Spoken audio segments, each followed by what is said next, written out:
Jessie, the sister, and the aunt to the babies, she stops folding the clothes and she just takes a moment to lean over and peer into baby Benson's car seat, where he's been asleep the whole car ride to the laundromat. He's been asleep since they got here a few minutes ago. She looks at him closely and she pauses for a second. Wait, he looks... Heather, why are his lips so blue?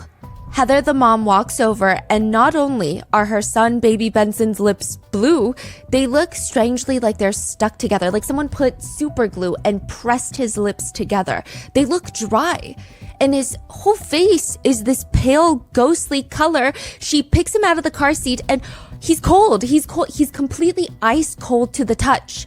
There's CCTV footage of this, and Jessie is running to pick up her older nephew, the toddler, into her arms. Her phone is already up to her ear. She's calling 911. Heather is seen on the cameras, quieter, but she looks hyper-focused on performing chest compressions on her baby boy.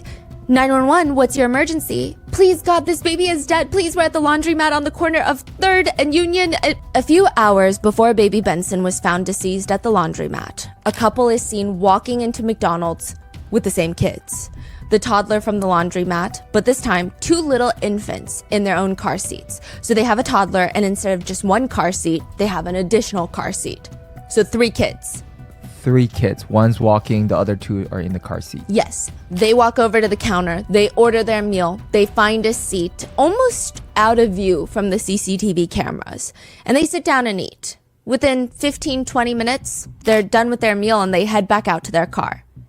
At this point, one of the 5 people, the couple and the 3 kids, one of them was a killer. And they had just brought their already murdered victim to McDonald's to eat one last meal. Detective Holtz arrives to the laundromat, and there's only 2 customers inside. One woman at the door screaming at the cop cars to hurry and help. Hurry, please come in. The police rush in and they see another woman doing chest compressions on an infant laying on the table. It's not looking good. The officers get closer. The baby's skin color looks like ash. I mean, her face was beet red when we went to pick the kids up. She was sweating. She looked scared. The sisters explained, usually when we pick up the kids, the babysitter never has the boys ready. So we go inside, we take our time, we get them ready, we get them changed into their car seats. Heather always helps. This time, the babysitter is waiting at the door with the kids. She doesn't even really turn on her porch light. The whole entrance to the house is dark. Basically, she's rushing them out in the dark, practically pushing them out the door. She's not even letting them inside. Is he dead? Please, don't tell me he's dead. Jessie, Heather's sister, tells the investigator, I sent a text to the babysitter on Heather's phone when all of this was happening. I texted her, "You killed my sister's baby." What did she say?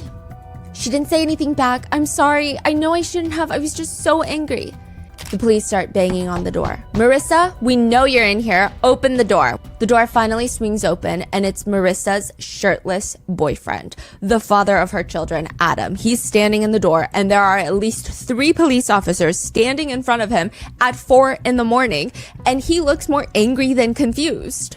What are you guys doing here? The officers walk into the room. They're scanning the walls, the counter surfaces, anything for any weapons, anything that could be used against them. They spot a baby, maybe a month older than Benson, laying in a crib in the room. That's the couple's child. Adam, just cooperate with us, okay? The detective walks over, pulls the blanket back. Marissa, can you get up so that I can talk to you? Marissa and Adam are separated to be questioned by the police because technically they are the last ones to see Benson alive. Marissa responds, "No, nothing significant happened. We came home after McDonald's.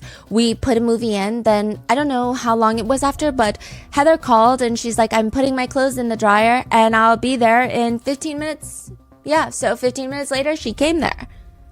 Okay, so did you get him ready or did she get him ready? Yeah, I had him ready. I left him in his car seat. Okay, all of a sudden, Marissa's mouth turns all the way up and she smiles really big. It's a bit of a creepy smile. She's showing all of her teeth and then she responds, and when she's talking, it's kind of like she can't wipe the smile off her face. Then she opens her mouth with her lips still upturned in that creepy smile, and she squeezes her eyes closed like a 10-year-old and starts making a strange crying noise. And I need you to tell me what happened. I don't know what happened. So for the audio listeners, I think the best way to describe what she looks like is Gollum from The Lord of the Rings, the character. I'm not sure how to describe it more. And she almost doesn't want to cover her face so the police can see her cry. She finally moves one hand to an eye, and it's just a strange visual. I'm serious. Now cut the crap, Marissa. This is the third time we've had a discussion with you. Marissa crosses her arms. About a child, an infant in your care, and now one is dead. One is dead. She starts smiling and crying. I didn't do nothing to him. Then who did? No one. He was fine. Did Adam do something to him? No one did anything to him. He was fine. Babies don't just die. But they have their young son that was born maybe a few months ago that's in their care. And Marissa is currently pregnant again. Whoa. And she is working as a babysitter. This is after she already has 4 kids taken from her. And now one of the girls that she babysits has a massive head injury. And Adam is trying to convince them that clearly it's not Marissa's fault. It's all an accident. The detective asks again, has anything like this ever come up with you before? No. Adam picks up their son, who is crying, just starting to walk out with the baby, and the officers tell him, you cannot leave with this child. Watch me. You cannot leave with that child. The baby starts crying in his arms. They're all standing in the kitchen, and he's just lost his mind. Finally, the social worker firmly tells him, stop it. You're scaring the baby. You're scaring my baby. Get the out of my house. Marissa offers to leave.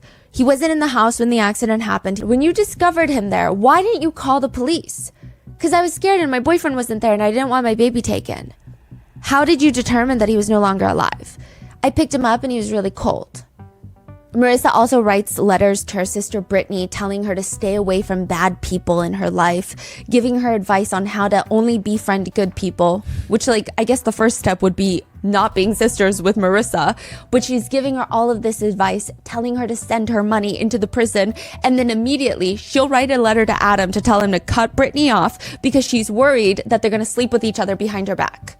She would also write letters complaining about being in jail. She writes, why me? I'm not a bad person. I'm a good mom, not a lawbreaker, not a threat to society either, but the news, detectives, etc., they make it look like I really